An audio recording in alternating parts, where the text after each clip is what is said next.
Sinew extravaganza. Welcome. And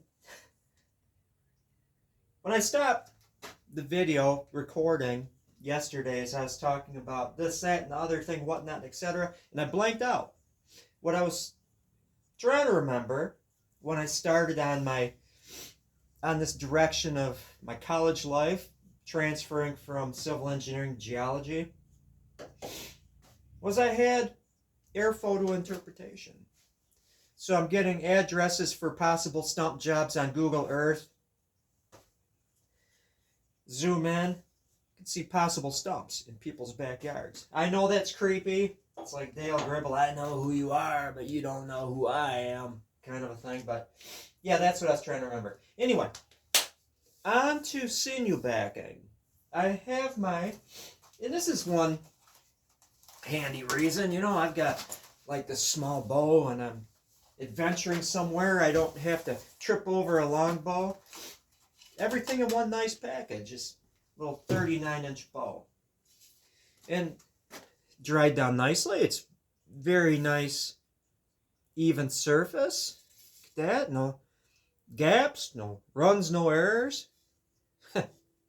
Mystery wood. What the heck is this? It's not a small diameter cherry, or else you would see the sapwood. That is an example. This is a little splinter of a bow. I was going to sinew back. I know, it's ridiculous. It's like a child's length bow.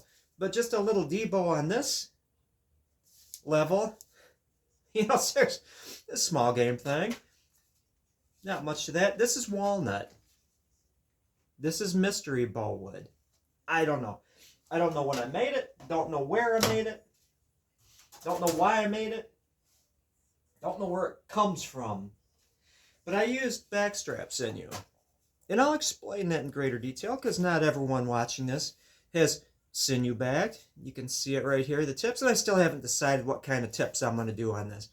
But I went with backstrap sinew because it's long and it's a contrast. It just works different than leg tendon sinew. And I've got, let's see here, examples. Backstrap sinew.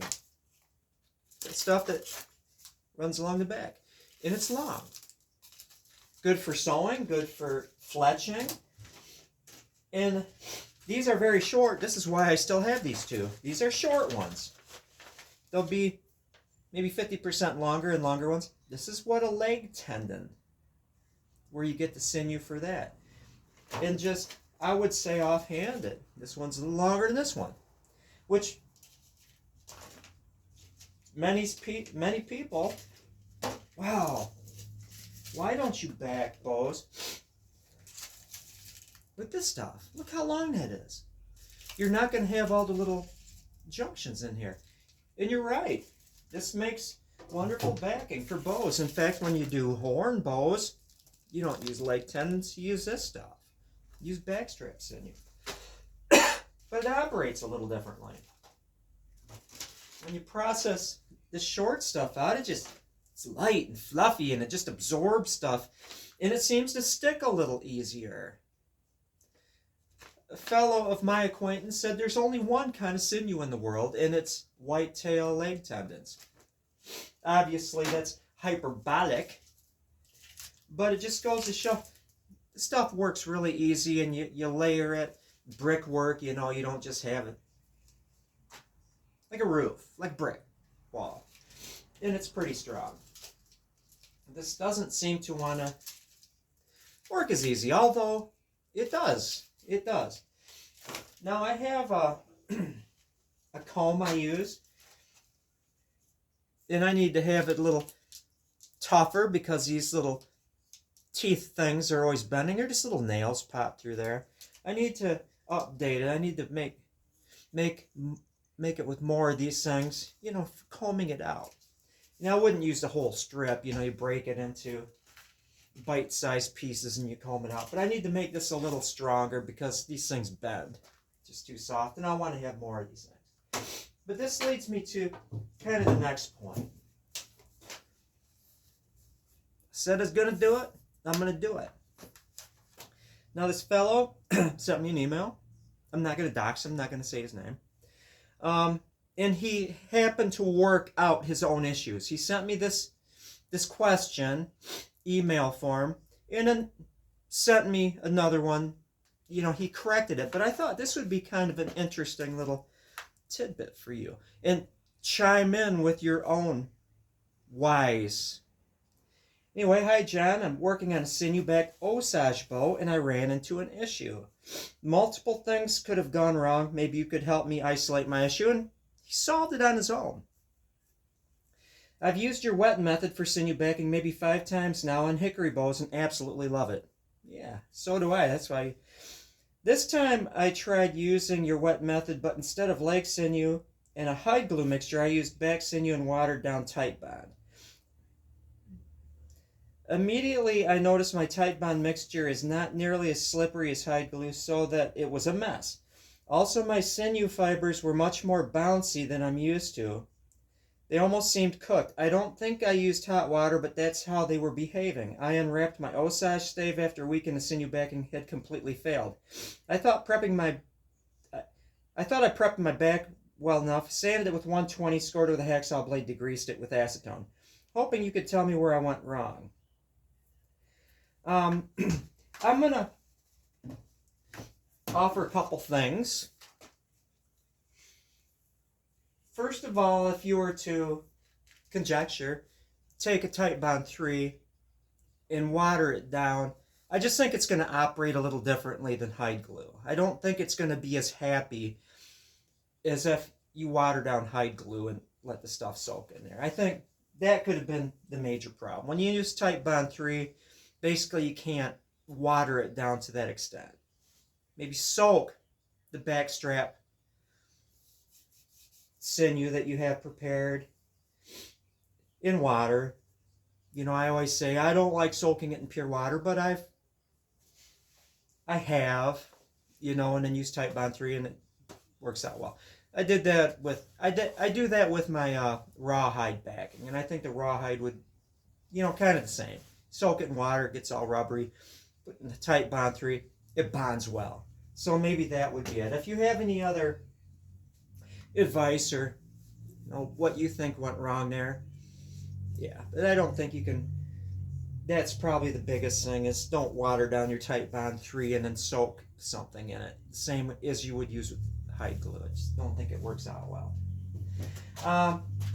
On to this.